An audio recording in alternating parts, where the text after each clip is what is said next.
Il est tout juste 18h30 sur Aloula et c'est le journal. À la une de l'actualité ce soir. Sa Majesté le roi Mohamed VI a eu un entretien téléphonique avec son Excellence Monsieur Bola Ahmed Adenkle Tinubu, président de la République fédérale du Nigeria. L'entretien a porté notamment sur le projet du gazoduc africain Atlantique Nigeria-Maroc. C'est ce qu'indique un communiqué du cabinet royal. Cannes 2023, votre page dédiée à la grand-messe continentale de football. Au programme ce soir, la qualification officielle du Maroc pour les huitièmes de finale, mais également les préparatifs des protégés de Walid Regragui pour le match de demain qui les opposeront à la Zambie.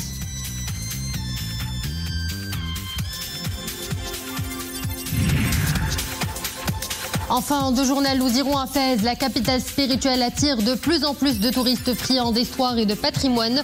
Pour sentir l'âme de la ville, ils optent pour les maisons d'hôtes. Un havre de paix où il fait bon plonger dans l'authenticité du temps de jadis. Bonsoir à tous. Nous le disions en titre, Sa Majesté le roi Mohamed VI a eu à ce jour un entretien téléphonique avec son Excellence Monsieur Bola Ahmed Adenkle Tinubu, président de la République fédérale du Nigeria. Cet entretien a porté sur la dynamique positive des relations bilatérales au cours des dernières années.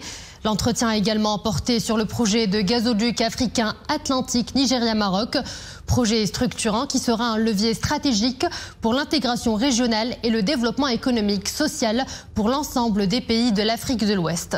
Dans ce contexte, Sa Majesté le Roi a bien voulu adresser à son Excellence Monsieur Bola Tinubu, président de la République fédérale du Nigeria, une invitation pour effectuer une visite officielle au Maroc dont les dates seront arrêtées à travers le canal diplomatique.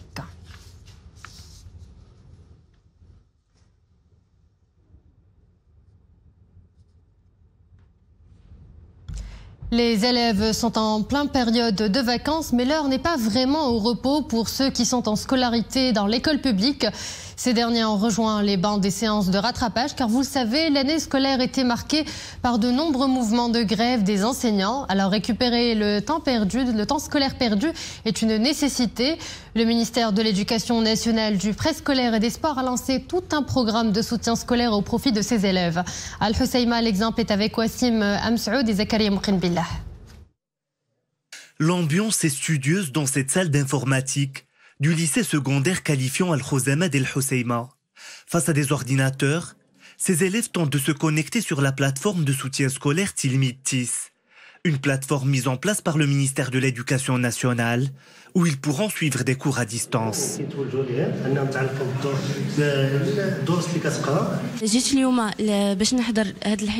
Je suis là pour apprendre à me connecter à la plateforme de soutien. Notre enseignant nous a fourni toutes les informations nécessaires.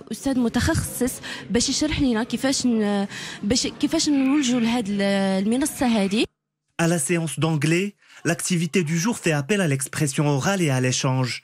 Les étudiants sont appelés à faire un exposé sur un thème précis, un exercice d'élocution et de prise de parole en public. Après des arrêts de cours dus aux grèves dans le secteur de l'enseignement, les salles de classe reprennent leur dynamisme habituel. Des séances de soutien sont données dans toutes les matières. Les séances de soutien sont très utiles. C'est une bonne chose de travailler durant les vacances. Nous avons initié une collaboration entre les cadres du soutien scolaire Aouraj et les cadres de notre établissement, ce qui a donné de très bons résultats. Le but est de permettre aux élèves de récupérer le temps perdu. L'opération de soutien se poursuit dans de bonnes conditions. Au niveau de la direction provinciale d'Al-Husseima, environ 19 000 élèves bénéficient du soutien scolaire, encadrés par 754 pédagogiques, soit environ 21 000 séances pour cette semaine de vacances. Cannes 2023, c'est désormais officiel. Les Lions de l'Atlas sont en huitième de finale. Le Maroc occupe la tête du classement du groupe F avec 4 points après sa victoire face à la Tanzanie, 3-0, et son match nul face à la RD Congo 1-1. À la veille du match que le Maroc disputera demain contre la Zambie, les protégés de Walid Regragui affûtent leurs armes pour être à la hauteur des attentes des Marocains. Les développements et les points sur les matchs de la journée dans la capsule spéciale avec Boubkar Benrabret.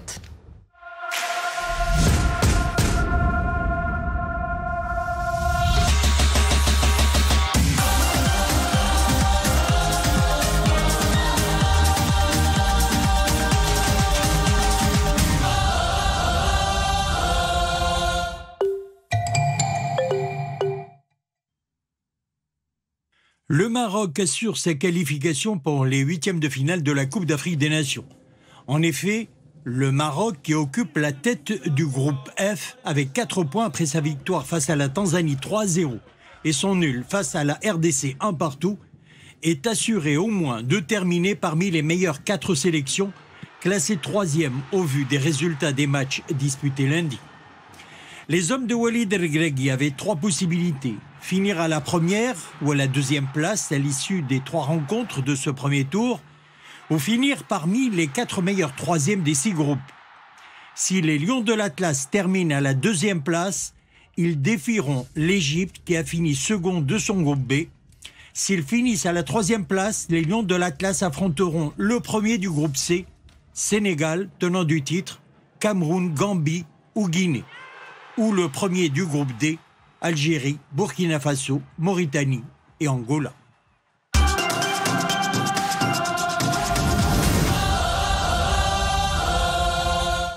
Déjà, on est content.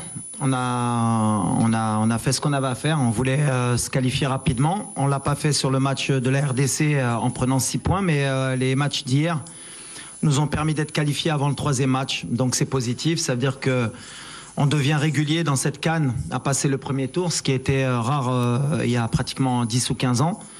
Donc voilà, on est en 8e de finale. Mais ce match, bien sûr, qui va être important. D'une, pour respecter l'adversaire, respecter la compétition et nous respecter nous-mêmes. On a envie, on va jouer à 20h, donc on n'aura pas d'excuses par rapport au match de 14h. On a envie de montrer un beau visage et de prendre les 3 points pour aussi prendre de la confiance avant les matchs couperets.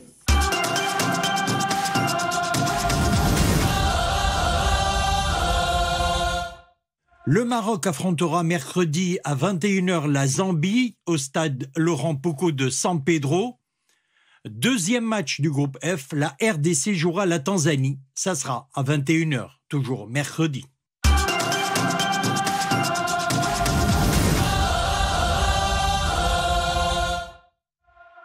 Au programme des matchs aujourd'hui, groupe C, Gambie, Cameroun, 18h, Guinée-Sénégal, 18h. Dans le groupe D, la Mauritanie joue l'Algérie à 21h et à la même heure, l'Angola sera opposé au Burkina Faso.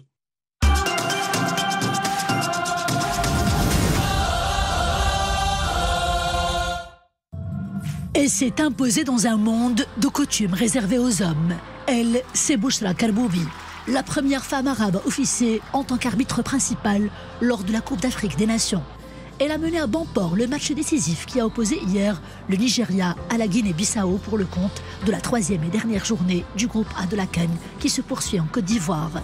Cette native de Thiaza est également inspectrice de police, un métier avec une noble veine citoyenne auquel elle se consacre avec dévouement et engagement. Cet engagement professionnel ne l'a pas empêché de tracer sa voie dans un univers où tout n'est pas rose. Tout comme son métier d'inspectrice, l'arbitrage requiert de grandes qualités d'adaptation, des nerfs solides, une excellente condition physique et un courage à toute épreuve. Les débuts au niveau national, c'était en 2007. Elle a été ensuite la première femme marocaine à officier une finale de la Coupe du Trône. Depuis, Bouchra n'a eu cesse de redoubler d'efforts pour briser les obstacles, se distinguer au niveau continental et pourquoi pas même à l'échelle mondiale. Elle enchaîne alors les challenges et la réussite finit par dépasser les frontières et s'exporter partout ailleurs. Grâce à son parcours inspirant, Bouchra Karboubi a reçu récemment à Dubaï le prix Mohamed Ben Rachid El Mektoum de la créativité sportive dans sa 12e édition en tant que meilleure arbitre arabe de football. Inspectrice de police, arbitre, citoyenne, épouse et mère. Le parcours remarquable de cette femme à multiples casquettes est à l'image de l'essor que connaît actuellement le football féminin national, fruit d'un travail de longue haleine et d'actions concrètes pour la promotion de ces disciplines.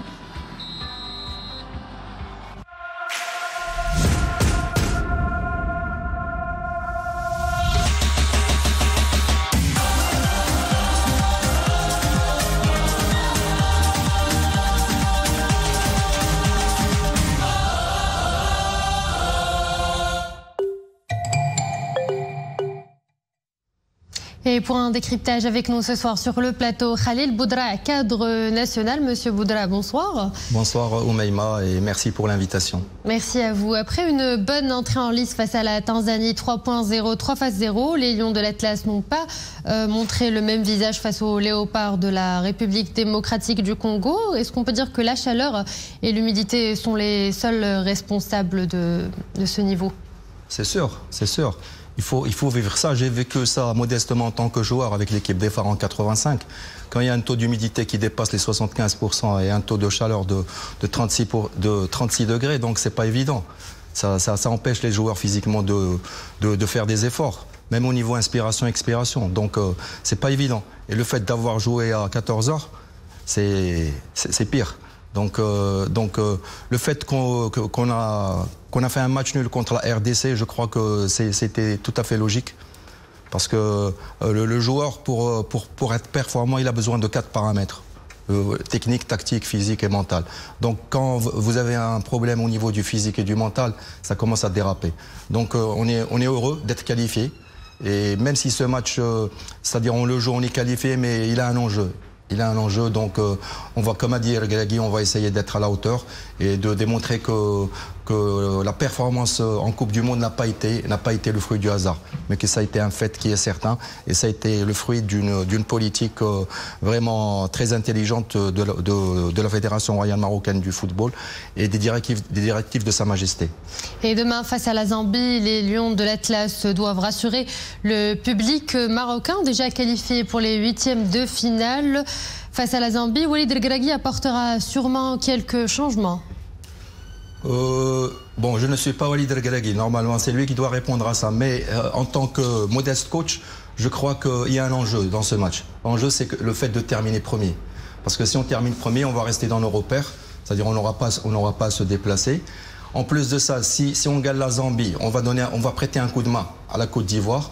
Donc il y aura un soutien inconditionnel des Ivoiriens, du public ivoirien.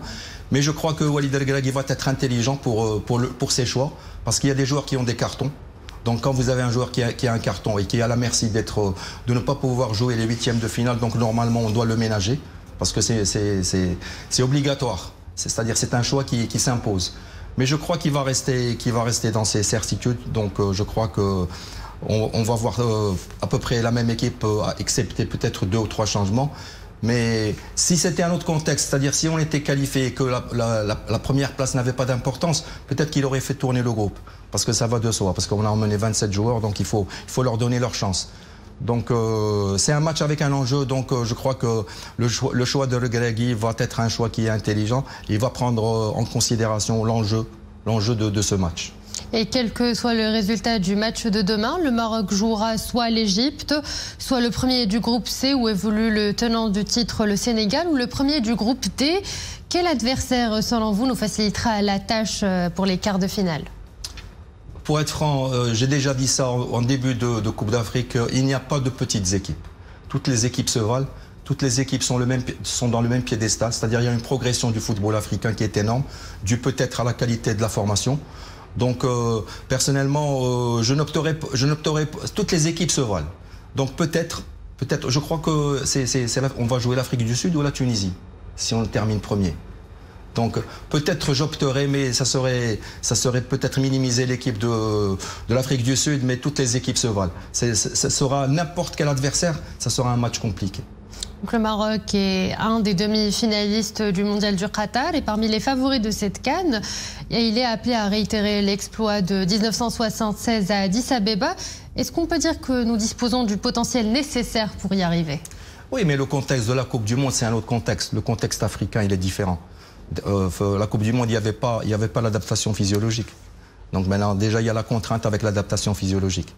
C'est-à-dire, on ne parle plus de tactique ou de technique ou de performance physique. Donc c'est un autre contexte. L'Afrique, c'est un autre contexte.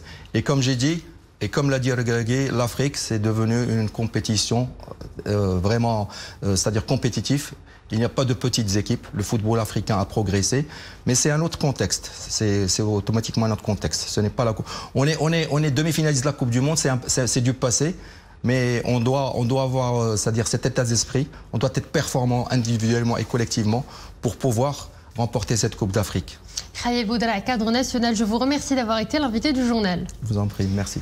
Avant de clore cette édition spéciale CAN, sachez que la Fédération royale marocaine de football déplore, sans être dans la logique de l'accusation, tous les actes antisportifs ayant suivi le match Maroc-RD Congo pour le compte de la deuxième journée du groupe F de la Coupe d'Afrique des Nations. Dans une mise au point en réaction aux polémiques ayant suivi ce match, la Fédération a rappelé les relations particulières et historiques entre le Royaume du Maroc et la République démocratique du Congo, ainsi que les liens fraternels entre les peuples des deux pays.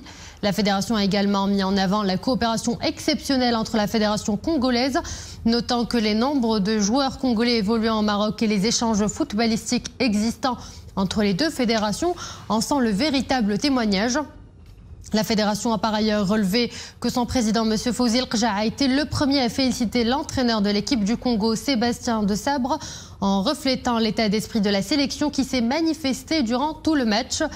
D'ailleurs, le joueur marocain Achraf Hakimi a assisté aux soins du joueur congolais Enoch Inonga Baka. C'est ce qu'ajoute la même source. En apportant ces précisions, la fédération réitère son attachement aux valeurs de bonne conduite, d'éthique et de fair play et considère que ces faits ne feront que renforcer les liens fraternels entre les deux pays, conclut la mise au point. Restant dans le domaine sportif, au complexe Mohamed VI de football à Mamoura, la Fédération royale marocaine de football a organisé une réception en l'honneur de l'équipe nationale féminine de football U20 suite à sa qualification historique à la Coupe du Monde de la catégorie prévue du 31 août au 22 septembre 2024 en Colombie. Rappelant que les protégés de Stéphane Nado se sont qualifiés aux dépens de leur homologue éthiopienne au terme du 4e et dernier tour des éliminatoires africaines du Mondial 2024. À l'international, Gaza toujours à feu et à sang. Le ministère de la Santé du Hamas a annoncé que des tirs israéliens avaient visé directement un hôpital dans la ville de Khan Younes au sud de la bande de Gaza. Des tirs nourris ont visé les étages supérieurs du bâtiment de chirurgie et le bâtiment des urgences de l'hôpital Nasser. Le dernier bilan du ministère de la Santé du Hamas annonce 25 490 personnes tuées, en majorité des femmes, des adolescents et des enfants. En Ukraine, au moins 7 civils ont été tués et près de 80 autres ont été blessés au cours de frappes aériennes russes nocturnes visant notamment la capitale ukrainienne Kiev et Kharkiv. Ces dernières semaines, Kiev et Moscou se sont accusés de multiplier les frappes sur les zones civiles, au bilan parfois très lourd, tandis que la situation sur le front est quasiment gelée.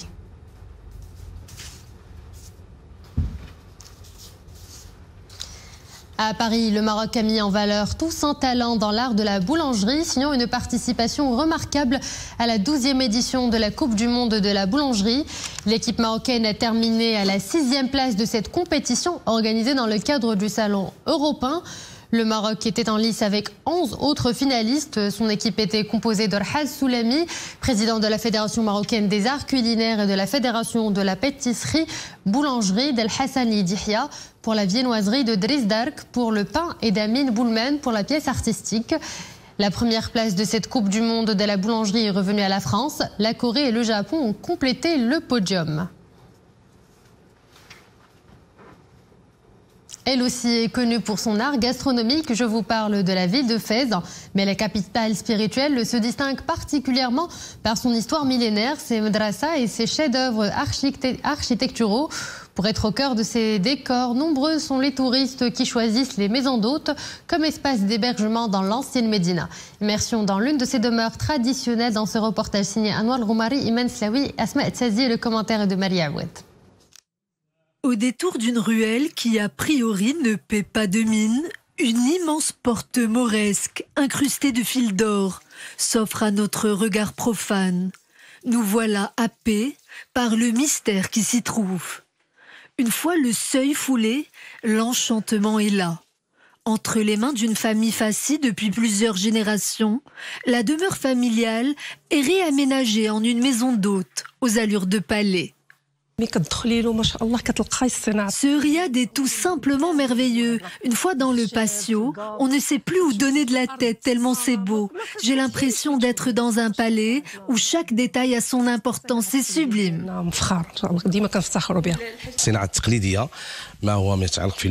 Notre riad se distingue des autres par son ornementation spectaculaire. Beaucoup d'artisans ont travaillé sur l'harmonie entre les matériaux pour en faire un joyau architectural. Une fois passé le seuil de la porte, les touristes sont époustouflés.